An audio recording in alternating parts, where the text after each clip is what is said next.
attached stabilizing braces.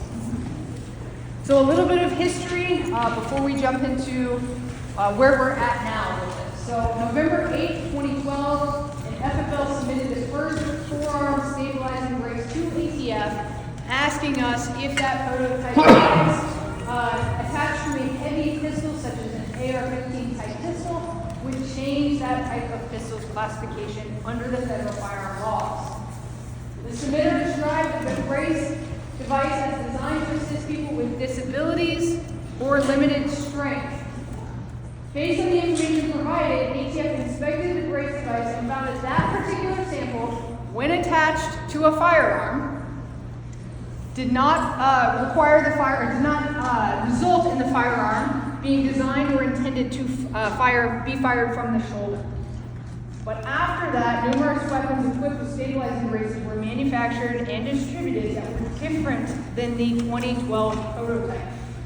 Many of these did intend the weapon to be fired from the shoulder. And I should have stated this at the beginning, this exact PowerPoint, word for word, is available on our website. There is also an FAQ, we guessed, as to what your questions would be. I think there's about 20 questions in there. There is also an explanation on NFA e-forms, how to register, how to get an account, and how to complete a form. All right, so in summary of the change, the final rule definition of rifle states clearly that the term designed, redesigned, made, or remade and intended to be fired from the shoulder includes a weapon that is equipped with an accessory component or other rearward attachment, stabilizing brace, that provides surface area that allows the weapon to be fired from the shoulder, provided other factors as described in the rule, which we will go over, indicate the weapon is designed, made, and intended to be fired from the shoulder. The final rule was signed on January 13th. To date, it has not yet been published in the Federal Register, correct, Andrew? Correct. Okay. The final rule is effective the date of publication in the Federal Register. The compliance date is 120 days from the date it's published in the Federal Register. I know this is not incredibly helpful. You'd rather see dates up there. I don't have dates. That's why I don't have that up there, okay? So keep that in mind. When it's published in the Federal Register is when it's effective, and then the compliance date is 120 days after that. Andrew, correct me if I'm wrong, but when it's published in the Federal Register, it will also publish what that 120 date is. So nobody has to, count on their fingers and toes, okay? Previous ATF classifications involving stabilizing brace attachments for firearms are superseded and considered null and void as of the date of the publication of the final rule. Has it been published? Okay, we're all in. Firearms with such attachments may be submitted to ATF for reclassification. Also refer to the accompanying ATF guidance on existing firearms with stabilizing brace impacted by this rule. So you have a couple of options. You can send in the firearm for a reclassification if you want, which will give you the contact information on that later. But there is also the option to read the final rule and look at what all these factors are and try and make a determination yourself to see if it qualifies as a short barrel rifle. We're going to go over all of these factors now. Thanks, Marianne. See on the screen, for those of you who don't know me, my name is Bill Ryan. Some of you have been here from the previous, but I'll introduce myself again. Bill Ryan, I'm the acting chief of the Firearms and Ammunition Technology Division. On the screen before you is the regulatory definition of a rifle, or the amended definition as that appears in 478 and 479 of the Code of Federal Regulations. I want to touch on one thing briefly. One of the common concerns or questions that we've received is that the regulatory process is somehow creating or rewriting a statute or passing a law. That is not the case here, and I want to explain that briefly. This, as in all the other final rules that have been published, comply with the Administrative Procedures Act, the notice and comment procedures that are set out in that statute. One of the things that Congress does when it passes a law, it'll assign a executive branch or a head of an executive or the one of the cabinets to implement the law. What it often does not do is define every term in the statute. You can imagine how long a statute would be. Congress is defining every single term. One of the things that administrative agencies do in compliance with the Administrative Procedures Act is to go and define those terms that Congress left undefined. So the definitions of rifle, as it appears in 921 and 5845, still exists. Supplementing that is the regulatory definitions for what is designed, redesigned, made, remade, and intended to be fired from the shoulder. And that's what you have here, all right? Done this with several other definitions as well, including an earlier presentation today, the frame and receiver definition. Frame and receiver is not a term that's defined in the statute, it's defined in the regulation. Again, regulatory definition here. The definition shall include a weapon that is equipped with an accessory component or other rearward attachment that provides surface area that allows the weapon to be fired from the shoulder, providing that other factors are present as well. Those factors, if you've had a chance to read the final rule, talk about the weapon is a weight and length consistent with weight and length of similarly designed rifles. Second factor talks about the length of pull. Third factor, whether the weapon is equipped with sights or scope with eye relief that require the weapon to be fired from the shoulder.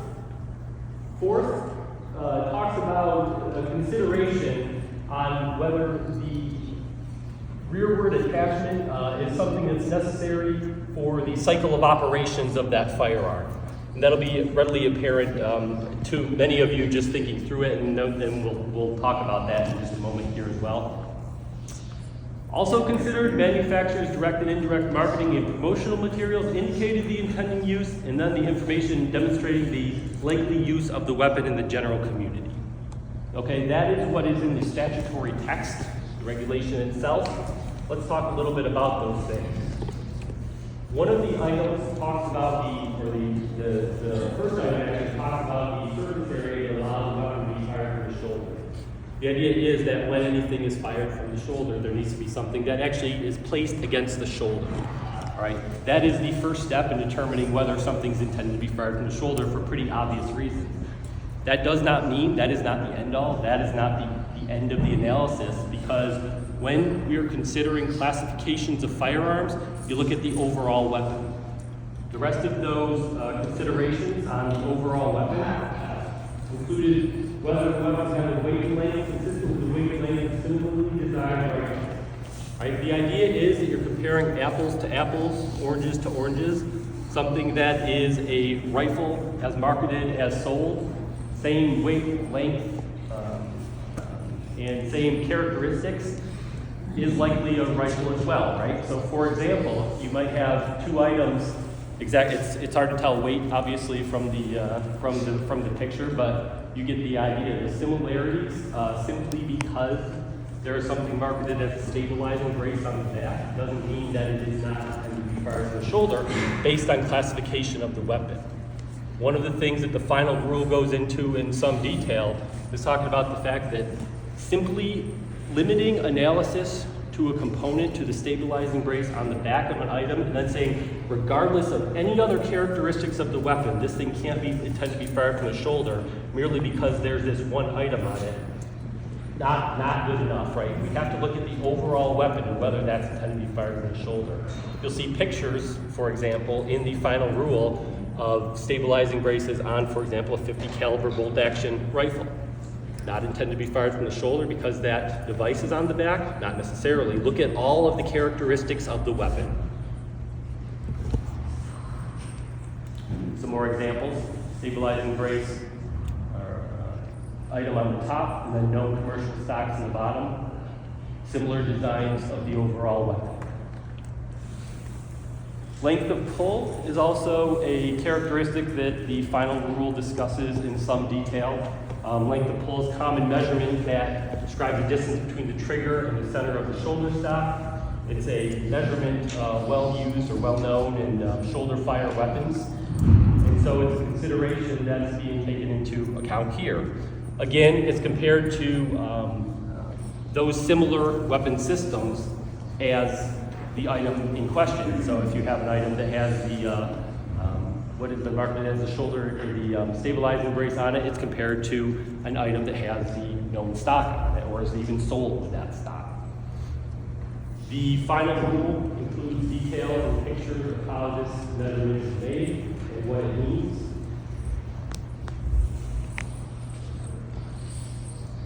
Three, whether the weapon is equipped with sights or scope, ivory, or require the weapon to be fired from the shoulder.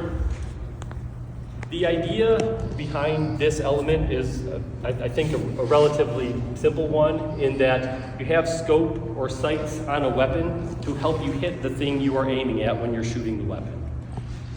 If you are using it in a way or you have items on there that must be used in a certain way to let you use those scopes or sights, that's an indicator of intent on how this thing is intended to be used.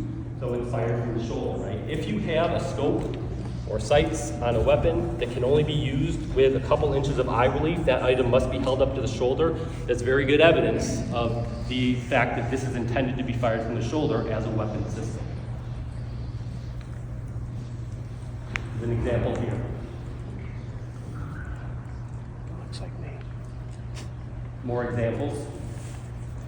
One of the things you'll see in the final rule is that there are several examples, lots and lots of pictures, explanations. If you haven't had a chance to read through it, I know it's long, it's many pages, but there's a lot of good analysis in there. And if you download it, don't print it out. I tend to want to print things out, I guess.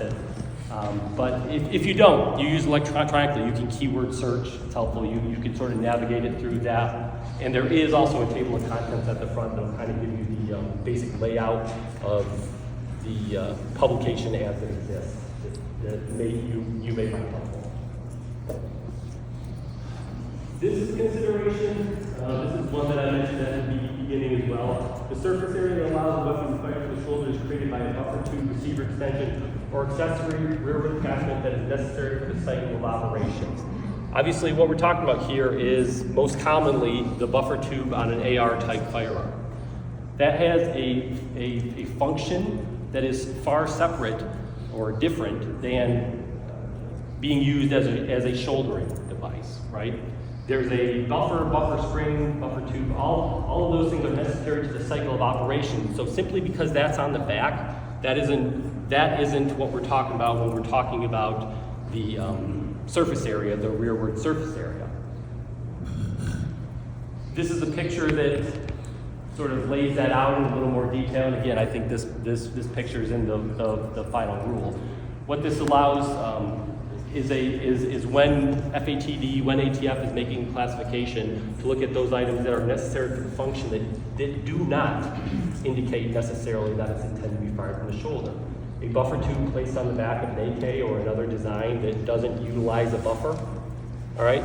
That would be an indicator that extension, that rearward extension, that rearward surface area isn't there for any purpose except to provide a surface area for shouldering. So this is why this consideration is included in the final rule. Some examples of those things.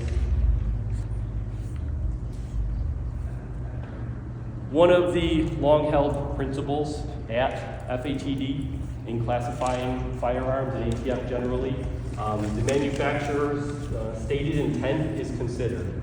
Obviously, that is a vital factor for ATF to consider in classifying any firearms under the GCA and the NFA.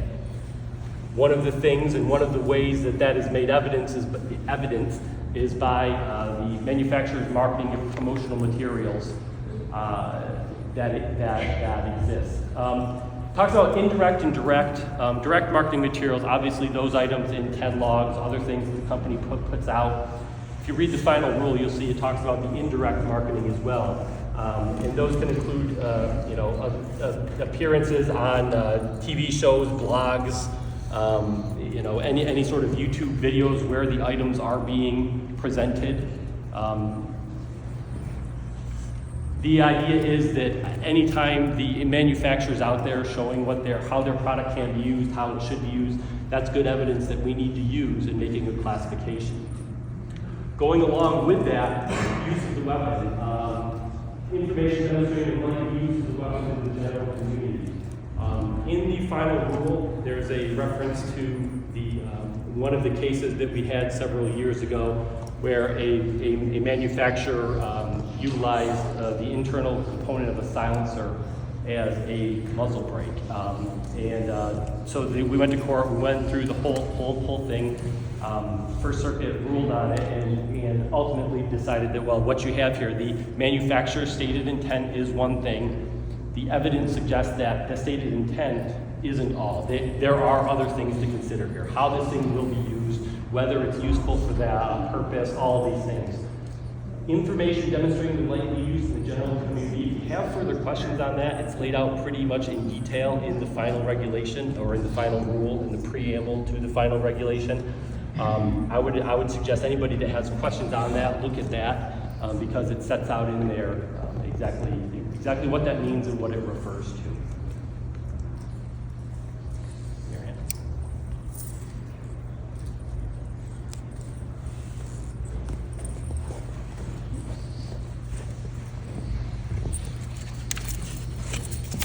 All right, so let's talk about what you can do if you are in possession of one of these. So we're going to talk about the options for unlicensed possessors, FFLs that are not Class 1 or Class 2 SOT holders, FFL importers and manufacturers under the GCA that are qualified, so Class 1 or Class 2 SOT holders, and then certain government entities. So first and foremost, this applies to everybody.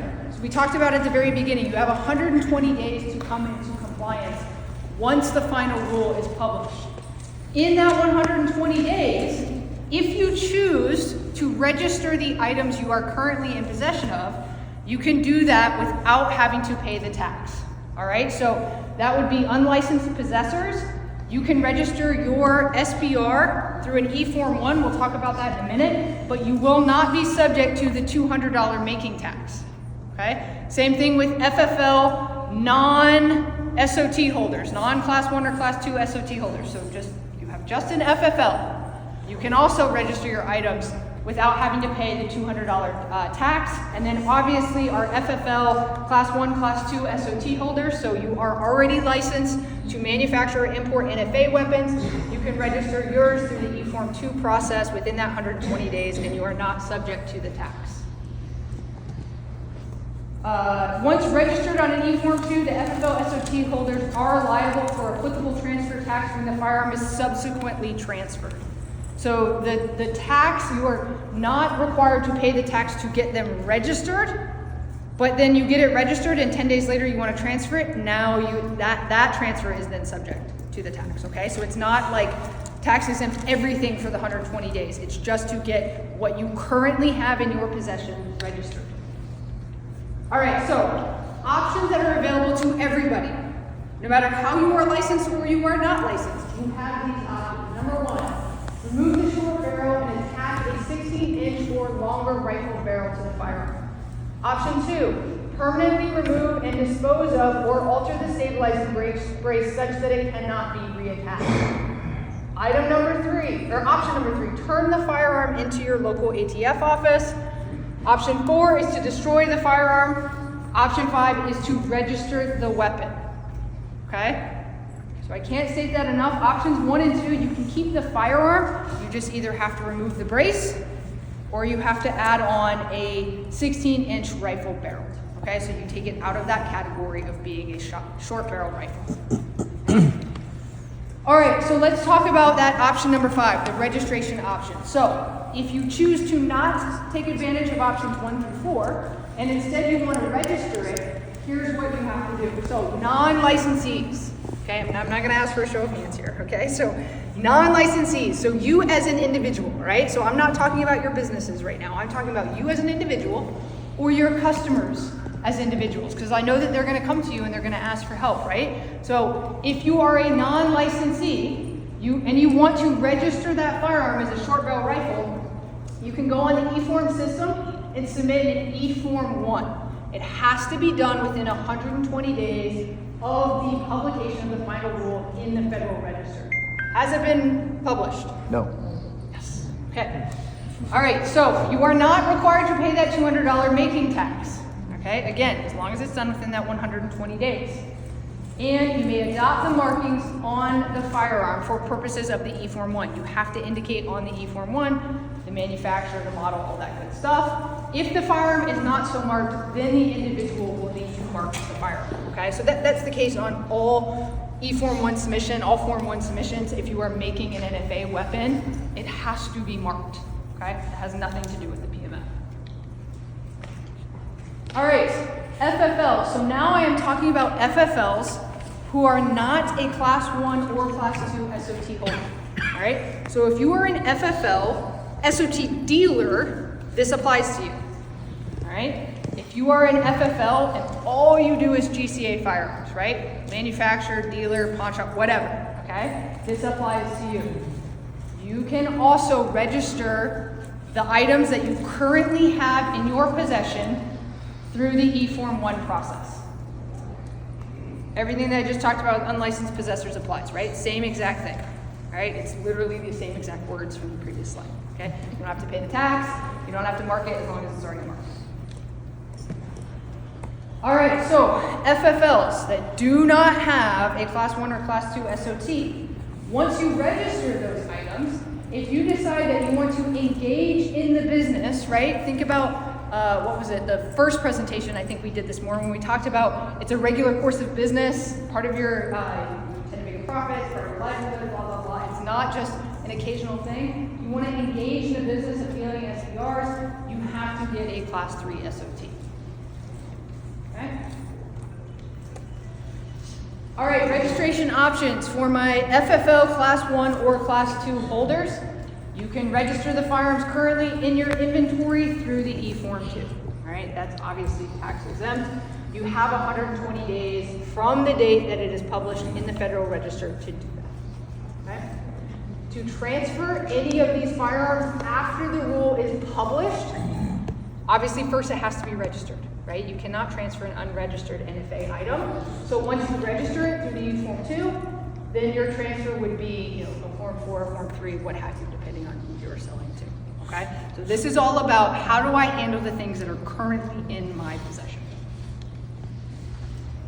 Certain government entities. So you have two options. You can register it on an E-Form 10, but if you do that, keep in mind that future transfers are limited to government entities, or you can transfer it on the E-Form, you can register it on the E-Form 1, and they may later be transferred to non-government entities. So again, there's no $200 tax that you have to pay with that registration. So we already talked about this a little bit, but I really want to hammer this point home. To transfer after the rule is published, the SBR must be registered, okay? And it says the Form 4 must be submitted and approved. That depends on, obviously, who you're transferring it to. But you cannot, if you have a firearm with a stabilizing brace that is now, according to the final rule in SBR, you can't transfer that, right? You have to register it in order to then further transfer it, okay?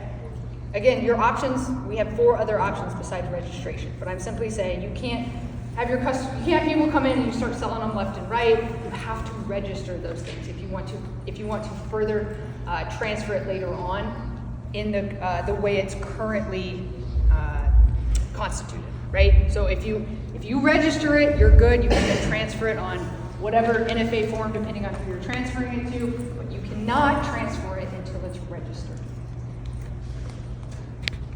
All right, so there are a bunch of resources for you guys. Like I said at the beginning, this PowerPoint is on our website. I think we have, Ian, correct me if I'm wrong, I think there's 6 or 7 documents we've posted on that specific site to help you guys understand what your options are, to help walk you through the e-forms process, to help you get a e-forms account, all that good stuff.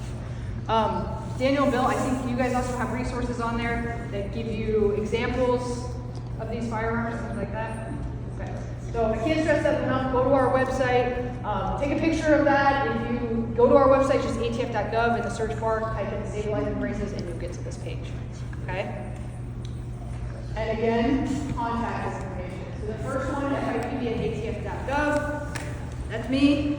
If you have questions about, hey, I have these items, what can I do with them, things like that, you can send those questions to me at FIPD@atf.gov. If you have questions of, does my firearm meet this classification? Is my firearm an SBR? Again, I would encourage you to read the final rule, to take a look at this PowerPoint. But if you can't make that determination or you want a new classification, fire_tech@atf.gov.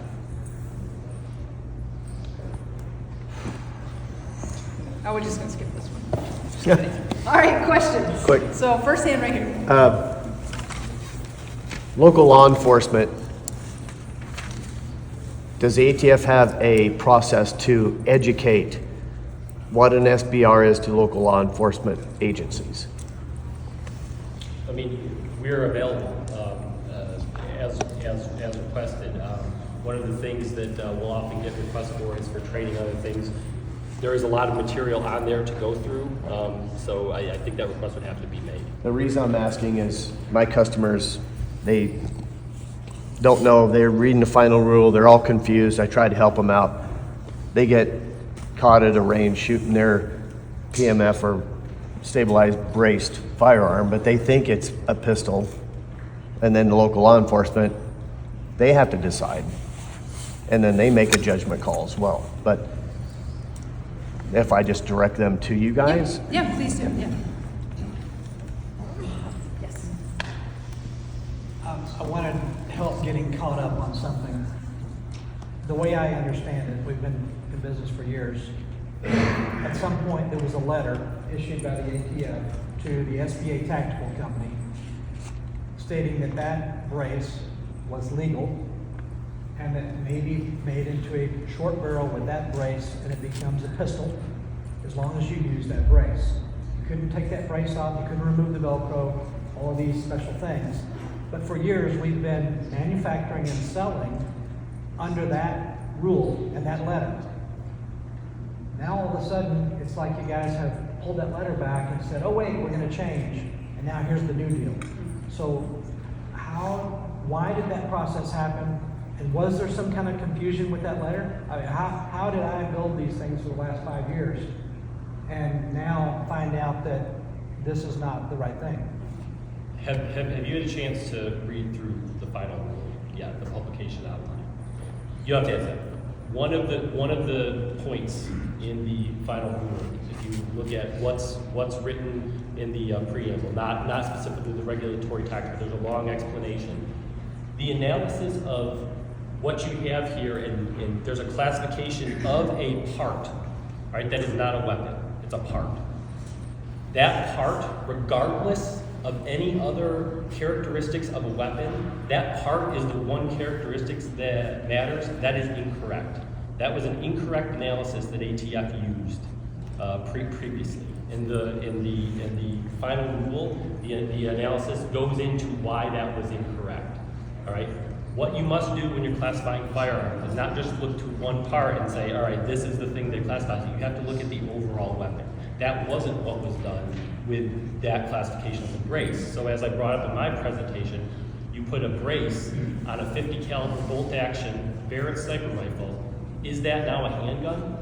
Absolutely not. It's a rifle. It's intended to be fired from the shoulder. Just because it has a brace on it, that's not the single defining characteristic.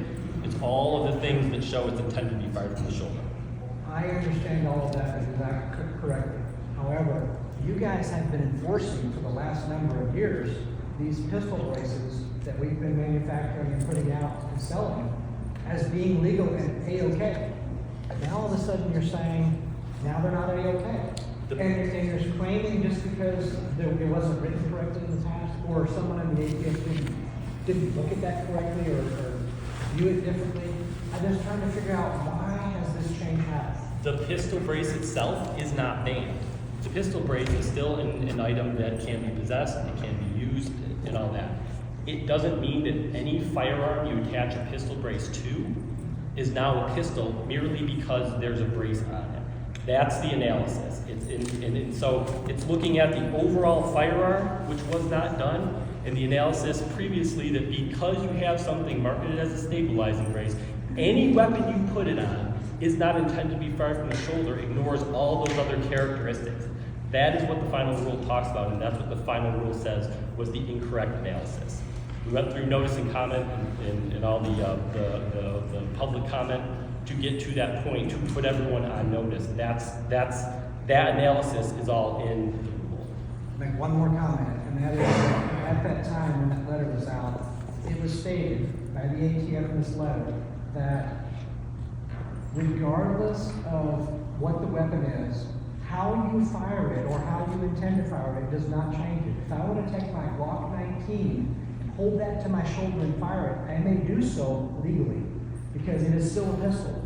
Regardless of how you're going to operate or maneuver with that firearm, it does not change what it is. Now all of a sudden what you're saying is the total opposite.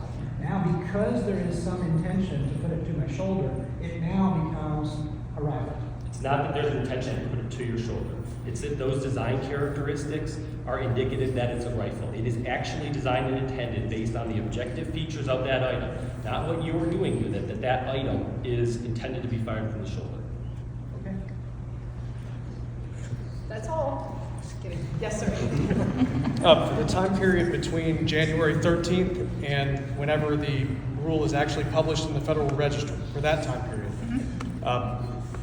if someone comes into possession of a braced firearm, or if a trust comes into possession of a braced firearm, will that person or that trust qualify for the tax exempt period? So the rule is not effective until it's published in the Federal Register. Okay, so it was signed on Friday, but it has not been published in the Federal Register, so it is not effective. When it becomes effective, once it is published in the Federal Register, those persons currently in possession of these items have 120 days to come into compliance. Okay? So it's who possesses it once the final rule is effective. Okay? Yes, sir. Probably guess my question. When do you expect it to be effective? Andrew, when do we expect it to be published? It will be published soon. It's got a process that has to go through with the Federal Register. When I say soon, I'm talking in the next couple of days to the no longer than a week. Yes, sir. So, say we get, it's not published yet, so none of these rules apply yet. So say we get a transfer from Palmetto, and we get a pistol in, and the person comes in, we can still sell that. We can tell them, look, once it publishes, 120 days, you're gonna have to change this over to an SBR, do the Form 1 to change to an SBR, whatever. So after, once it publishes, if we get any transfers in on pistols, should they be coming with like a Form 3? Okay, so great questions. The final rule is effective the date it's published in the Federal Register. Has it been published in the Federal Register? No. Has it been published in the Federal Register? No. The final rule is effective the date it is published in the final Federal Register. Once it is effective, right? So once it's published in the Federal Register, those items that meet what we've just gone through, that are now considered short barrel rifles, okay? They cannot be transferred without being first registered, or without putting on a 16-inch rifle barrel to that firearm, or removing the stabilizing brace. So you have to take it out of fitting the definition of a short barrel rifle, okay? You cannot transfer it though if it is considered a short barrel rifle if it's not registered, okay? So the items you currently have in your possession, so let's say it's Friday and it's published in the Federal Register. I don't know that that's the case, okay? So I'm just trying to make us all understand. So let's say it's published on Friday, okay? Any of these items that you currently have in possession, you have to, within 120 days, or before you transfer them, you have to do one of those 5 things that we talked about. Put on a 16-inch or longer rifle barrel, remove the stabilizing brace, turn it into your local ATF office, destroy the firearm, or register it. It cannot be transferred. You cannot transfer an unregistered SBA. Okay, Does so that make say sense? somebody buys something on Thursday from So it Palmetto. hasn't, it's not effective. They right, buy not something when it's effective, not effective. Not okay? effective yet. Palmetto sends it out Thursday. The rule to us, the rule publishes Friday. It's in the mail. We get it on Tuesday. Now it's effective. Are we responsible for saying it's an SBR? And now and we as a store have to go through all the paperwork Yeah, so we're register. talking things that are in transit between the time it's effective and not effective. Right. Council? I mean, that's not an issue taken under consideration, but if it's in transit, I would say it would be the current possessor who receives it at the time that it becomes effective. Right. But then once it gets to the store, I can transfer it without going. No. I If can't. it's in transit, so what he's saying is that if it's in transit, it's now the owner is the recipient of it. So they mail it to you on Thursday, you get it on Friday. You'd have to okay? register. The rule is published in the Federal Register on Friday. You are now the current possessor. It cannot be transferred as an So that means unregistered we SPR. have to go through- You have to go through the steps. Yes, that is correct. Yes, sir. So similar question, so say we have a gun in for repair, the rule gets published. I can't return that gun to the customer in its current configuration. Does that mean they also can't register it tax-free? So that is a question that just recently came up. It's dealing with repairs. We also got it on the pawn side of the Yeah. house. If I have items in pawn that are now in SBR, what do I do with it? So we are working as quickly as we can to have an answer, and we're going to add it to our FAQs. Okay? Yes, sir. I guess this question to answer my difficulty in the past explaining to customers about pistol braces and how they cannot be shouldered. A few customers have come to me and maybe you can help me how I can explain it to them in the future that the benefit or the reason why shouldering a pistol in the past has now become illegal due to safety of stabilizing the firearm, depending upon what caliber you put into that AR. I think we all know if you're holding it out with one hand or two hands and there's no stabilization, your control is somewhat limited. Obviously, by stabilizing it somehow against some part of your body is going to make the gun extremely accurate and a lot more safe. So their question is, safety-wise, they don't feel comfortable shooting that AR pistol to try to keep it on target, and the idea of having to ever use that for self-defense, the possibility of not being accurate with the firearm. So they said, if I register it, now it becomes legal, now I can legally shoulder it. They said their confusion just continues to grow. So I'm trying to give them a reason in regards to the safety of shouldering somehow the firearm. By not shouldering it in the past with the past pistol braces that were legal, and now going forward saying you can register it and it is legal and you can shoulder it.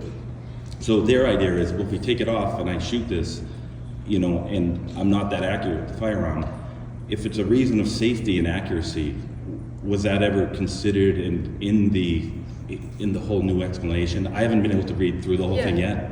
So, I'm just want to give them an answer. great question. So I'm going to address the first part, which is you kind of answered yourself, which is they can continue to do that. They just have to register, right? Yeah. And it's tax exempt, okay? Right.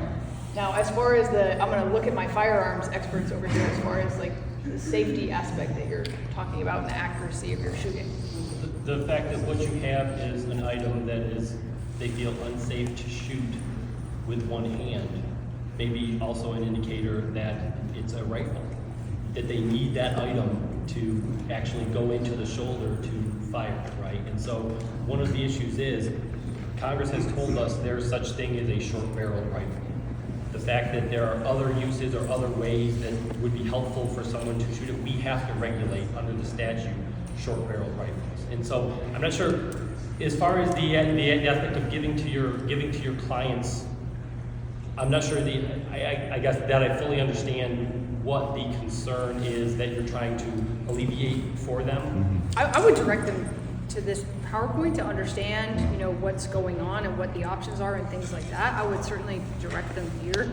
And then any other questions that they have, I would tell them send them to us, right? Send them to either FIPB@atf.gov or fire_tech@atf.gov. Okay. Let me try and get some people in the back. Yes, sir.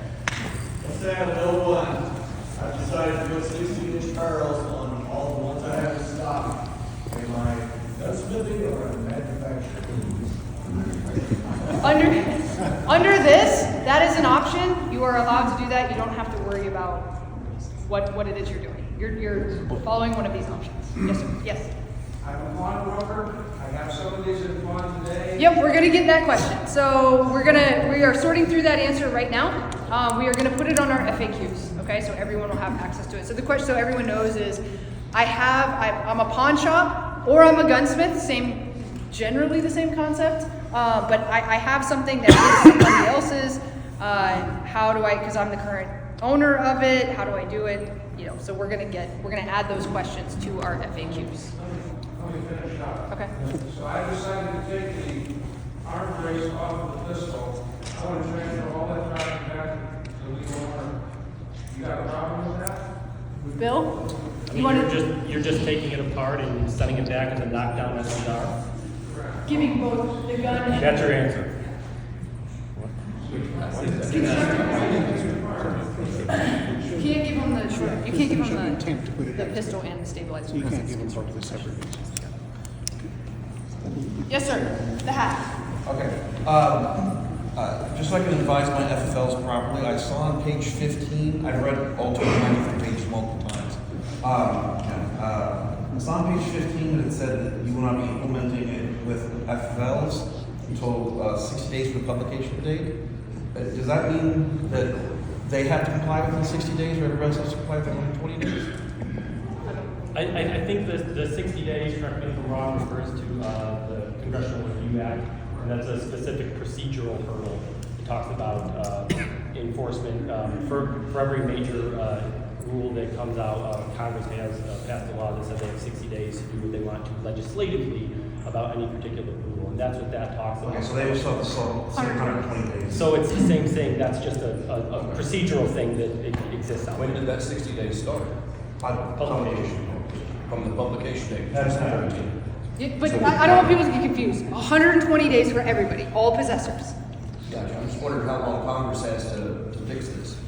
It's the 60-day statutory From the 13th. I believe it's from publication. It's not 60 calendar days, it's 60 congressional. That's right. That is very complicated. Right. Chris. Some states have some unfortunate laws. I live in the state of Maryland, and they require a minimum length of 29 inches for short barrel rifles. You can be shorter than that, state law, but that's over 26 inches. It's such a firearm eligible. If I say I do what I have to do for barrel length or what have you, silver solder, an attachment on the end, make sure the barrel length gets me to 29 inches. Is that still eligible for NBC registration in this process?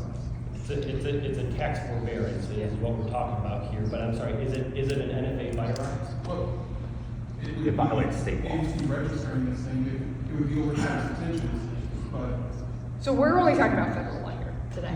We're only going to discuss federal law. Okay. So. No, I'm saying, would that be potentially eligible? Is it an NFA firearm? Yeah. Is it? That's the question. No. Is it a rifle with a barrel under 16 inches in length? No, but I'm registering the brace. No, you're not. You're registering the not firearm. registering the brace. No, I'm registering the firearm with the brace on it. That's Okay. Right, but if you make the barrel length greater than 16 inches. Say it's under 16, say it's 14 and a half, that gets me enough to give me my 29 with whatever the length is on the end. So say we don't exceed 16, but I increase enough to meet the state minimum of 29 inches. Is it a rifle with a barrel under 16 inches in length at that point? If it is, if it's a rifle with a barrel under 16 inches in length, it's an NFA firearm. And it's applicable to the regulation. Whether there's a particular state law issue in there about what the state classifies it doesn't impact whether you still have to fall under the statutory requirements for what an NFA firearm is. Yep. Yes, sir. Couple of questions. That being an FFL without an SOT. Okay. And also going back to his transfer question, this is all kind of related here. If I get that transfer that was mailed before the date and comes in after, now I'm in possession of an NFA item and I don't have an SOT. And if I try to register, or the ones that I have that now become NFA items, I can't do anything with them. Is that correct? Without an SOT? So again, if you're going to engage in the business of being a dealer of NFA items, then you've got to get your dealer SOT. Right. But if you're just, this is a one-time thing you're selling off, attorneys correct me if I'm wrong, you don't need an SOT, a dealer SOT. You still, though, have to transfer them through the NFA process, right? So you'd still have to be a Form 4 and all that kind of stuff. So I would do that Form 4, or would I have to go through another dealer for a transfer? No, you would do that. Okay. Having never done one, that would be. Yep, and we have obviously- that. We have instructions on that same page on our website, all about e-forms, how to get on there, how to make an account, all that kind of stuff. So if I get that transfer that comes in, now we have to go through the new process. And I tell the customer that either I can't transfer it to them, or they have to go through I have to go through the process before I transfer it. Yep. They're obviously going to be upset about that. That's something I'm going to have to deal with. So is Or that you're- something I send back to Palmetto and say, deal with them, get your money back? Or can I even do that? So you can refuse delivery of something. You can But I certainly don't know what it is until I open it. Yeah. So remember, you have other options, right? You don't just have to register it. You can remove the brace, and then you can sell the firearm, or you can add a barrel that's greater than 16 inches. Okay. Got a question? Yes. The last Form 1 I did required ink fingerprints by electronic. They didn't have the option to import electronic. Is that going to be updated to the new Form 1s? I'm going to ask you to repeat that. Amy and Barry, we've got a question about e-form 1 fingerprints. The last Form 1 I did required ink fingerprints. I couldn't transmit by electronic. Is that going to be updated with the new process? Yes, December 1st, you have the capability to submit them electronically, a PPT file. That was a recent enhancement that was just released. So, yes. And Amy, can you send, I don't know that everyone over here heard it, can you announce that about what happened on December 1st? To everybody? Oh, sorry. Sorry to put you on the spot. I'm under Marianna. I talked about this at 1:30, but. Sorry. No, so there's been a lot of e-form enhancements that just took place on Friday the 13th. That's a popular date, and I'll get into that at 1:30. But yes, to submit fingerprint cards electronically, that capability went into effect December 1st. So good news. I have a lot of good news to share on the e-forms enhancements, some things that you guys were asking about over the last year. So I'm excited to share those changes. We are going to push out some information through Gov Delivery and an email through our e-forms users. So you guys have all that information of all the things that was changed. It's a heavy list. So. And that's at 1:30. There's going to be a presentation by Amy. Okay? Let me get some people who I haven't been able to call on yet. Yes, sir. Yeah, so the question would be, in my state, you require to have a certificate for an assault weapon. Okay. In the past, you would not accept an E-form or Form 1 without that. So how do we register if we don't have the assault certificate? Yep. Amy, and this might be Ben too. Yeah, I heard part of it. So how do you Form 1 weapon that doesn't have an assault certificate, which is required by the state? You deny those requests in the past if you don't have a certificate from the state for Form 1s. You're saying is this the band certification? I think he's saying that. Under the NFA, ATF can approve an application to replace the neighbor of the transferee in violation of law. So I'm assuming it's a state law requirement to have a certificate? Correct. If it's pre-banned, basically it's a pre-banned weapon. You have to have a certificate. And the only time we would allow Form 1 that we accept it is that the certificate existed.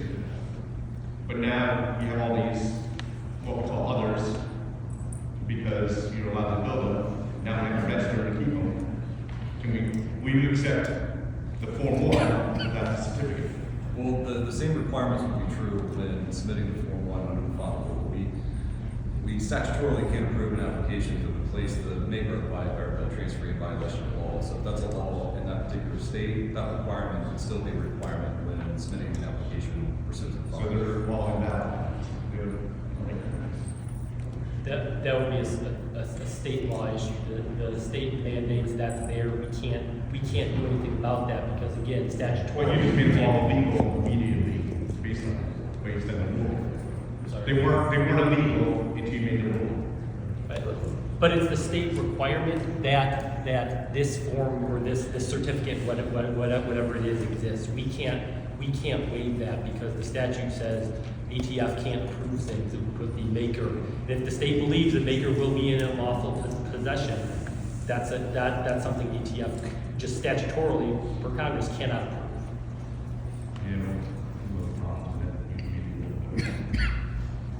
Anybody else? Yes. Okay. An individual has a pistol for the brace. Mm-hmm. He submits the form, it gets approved, it comes back. Mm-hmm. Can he then put a classical collapsible stock on it? Yeah. And then the second part of my question is, a week later, he says, nah, I don't want that. So he strips it down to a bare receiver. Can he then take that same receiver and build it back up into a pistol without a brace? So the good news is all of these exact questions are in our FAQs, but go ahead. Yeah, Bill. so I mean, it's registered, the weapon itself, not the brace, the weapon itself is registered as the NFA firearm. And so this the same as you can do now. If you have one stock on and you want a different stock to put on, you can do that without making it a new registration under the NFA. So you can go ahead and do that. Yes, absolutely. Yes, sir. How we can distinguish on the form between the free items and the items that have to be $200 spent? How are you going to distinguish between? So I'm selling I'm selling an NFA item to somebody, and he has to get a $200 stamp, right? How are we going to distinguish that on the form? So only. From this question, Right, so the registration of these items can only be done by the current possessor. So it's only a Form 1 or a Form 2, depending on how you're licensed, or if you're unlicensed, right? Your only option is a Form 1. That's the first thing. And then the E-Form 10, which is for government entities. When a transfer of that item would not be tax exempt. It's only the initial registration. So how are we going to distinguish between a tax exempt and a non-tax exempt on the forms? Why are you trying to distinguish? Yeah, I guess I'm confused. You mean like, how are we gonna know what's tax exempt? How are we going to fill out the form? So this one is tax on this one is not. Once it's registered, why does that matter? That's a serious question. What is the question? If it's registered in the NFRTR, what is the next concern? Registered, right? Yes. Okay, so they have to pay the $200 tax on it. So you go through the form and fill out the $200 tax form, and then these other forms, these others, we sell one of these on here, how are we going to distinguish those as tax? So I might just not be understanding the question, but Can we talk about it? yeah, let's try this because again, if you all of your items right now that fit this criteria, if you decide to register them, you are an FFL, correct, sir? Okay. You're not an SOT manufacturer. You're not NFA licensed as an NFA manufacturer. Okay. So any of these items, when this publishes in the Federal Register, you have 120 days to get those items registered. Okay. You would submit an E-Form 1 for those items. Once it's registered, then you can transfer it. So you're talking about I'm going to transfer this to a person. It cannot be transferred until it's registered. That subsequent transfer to a customer, that is not tax exempt. It's only the registration by the current owners. Okay? All right, who hasn't had a chance? Yes, sir. I just want to clarify, a standard buffer tube on the end of what is now a pistol, it stays a pistol. That's right. If it's necessary for the function of operation, then correct me if I'm wrong on the buffer. But if you've got a standard thing for buffer tube, or, there's no stuff hanging off of it that makes it a brace, that's completely legal as a pistol.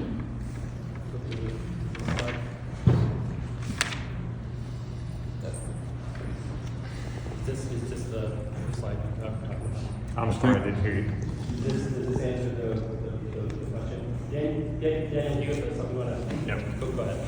Yeah, if you remove the brace and the buffer tube is left on there, because it's necessary for the cycle of operations, that would not, unless all the other features were made, but that rear surface area is necessary for the operation. So consider number 4 almost like an exemption. We specifically put that in there to protect traditional AR type pistols. Yes, sir. So now you have an optic on there and you're cheek welding the unit, you're good to go. Is it intended to be fired from the shoulder? As long as it's not fired from the shoulder, you can have all the optics you want. Yes, you need a rear surface area. Sorry.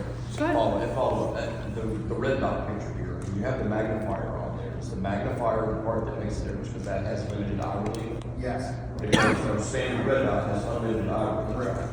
And same with fixed or flip up sites. Yes, sir. Wanted to follow up on this gentleman's earlier question about what a non-SOT can do with inventory after they've registered them as NFA items. If they purchase them not thinking they were NFA items, and they don't intend to purchase any more NFA items in the future, can they sell all of their existing inventory, even if that's, say, 100 braced pistols that have been registered? Yeah, and again, attorneys tell me to shut up if you want me to, but if that's not going to be a regular course of business, it's because of a very specific, unique set of circumstances, and you want to just get rid of those, yeah, you don't need to be an SOT dealer. And we are having the same training for all of our field folks as well, so all of the IOIs will understand these different scenarios. If we want to get an SOT now, can we waive the $500 like we're waiving? I don't have the authority to answer that. Better go buy a whole bunch of guns. Yes, sir. What do you anticipate to happen to Right. the project around the backlog of Form 4s during the Form 1s and during the tax forbearance, which could be a significant amount of forms being submitted? Amy, how is this going to impact NFA processing time? So we're gonna have a separate pipeline for those forms filtering in. We are leveraging our resources within the Bureau that will assist in processing these applications. Again, for those of you that know me, I'm committed to bringing the processing times down. So it's regular workflow. We're gonna try to keep regular workflow as much as possible and not have that impact the processing times. Do you want to, oh, go ahead, sir. Add to that too, just for that. So we're not robbing Peter. I think you guys, if you were at the town hall yesterday, you heard the director say, we're not robbing Peter to pay Paul here. Back in November, we actually added 20 new examiners to, have been hired and trained just yet, okay? We've given 20, right, Just the current backlog. to address the current backlog. And then for anything that is rule related from a processing perspective, we are plussing up those resources specifically to handle that, so that the backlog has its current staffing plus 20 that will be hired to work that. We're not going to touch that.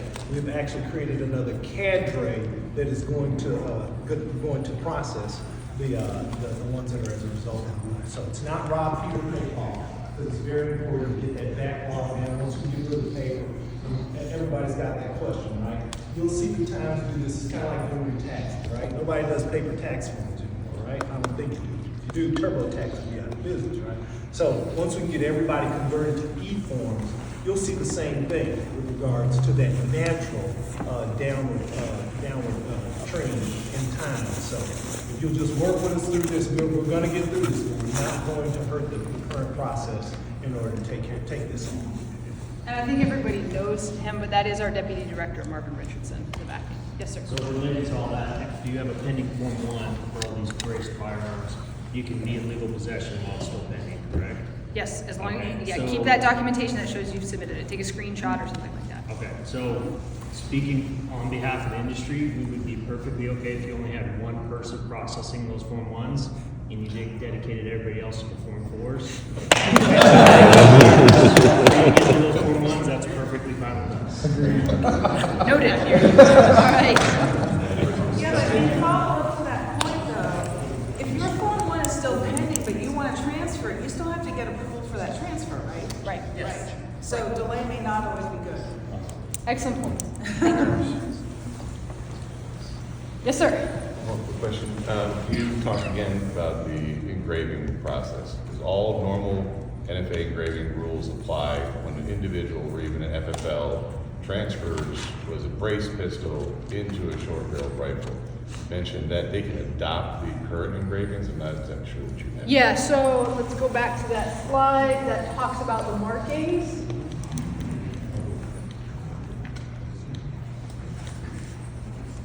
Right there, last bullet point. This is for non-licensees as well as licensees. You may adopt the markings on the firearm for purposes of the E-Form 1 if the firearm is marked in accordance with the regulations. So if the firearm is not marked, the only instance I can think of this firearm not being marked is if somebody made their own and then entered it into commerce. So think it's going to be very rare that an individual has to worry about marking the firearm. So you're not expecting individuals to get their braced pistols engraved with their name, city and state, and then have that part of the NFA? Nope. And that's not even the case with PMFs. So remember, PMFs do not have to be marked. Right. It's only if I enter it into lawful commerce, right? Into lawful regulated commerce, I take it to an FFL. If the FFL chooses to take it in, it's that point it has to be marked. It has to be marked with the FFL's information, not me as the private citizen. But as an 0702, I've got a pistol braced firearm. I'm registering it now as an SBR. I don't need to put my personal information on there as the 0207. Leave the engravings as they are. Exactly. Yep. Yes, sir. So you just said that a PMF, so if somebody builds a PMF and puts a pistol brace on it, barrel shorter than 16 inches, it doesn't apply? No. That was talking about markings. If somebody makes their own short barrel rifle, because that's what we're talking about here, right? We're talking about short barrel rifles. If someone makes their own short barrel rifle, they have always been required to submit a Form 1 to register that firearm. That has not been affected, changed in any way by this final rule. It requires markings. It requires markings. Form 1, and NFA has always required that if you make an NFA item, no matter who you are, what FFL, non-FFL, individual, whatever, you have to mark that firearm. That has never changed. Okay, so what I was talking about with him was the markings on these pistols equipped with a stabilizing brace that now meet this definition of a short barrel rifle. You can adopt the markings that are already on there, that the manufacturer put on there. If for some reason someone made one of these and you took it into inventory and now you're in possession of it, first of all, if it was a PMF, you would have already had to have it marked, right? So that shouldn't be the case. So we really should not be dealing with anything that isn't marked, okay?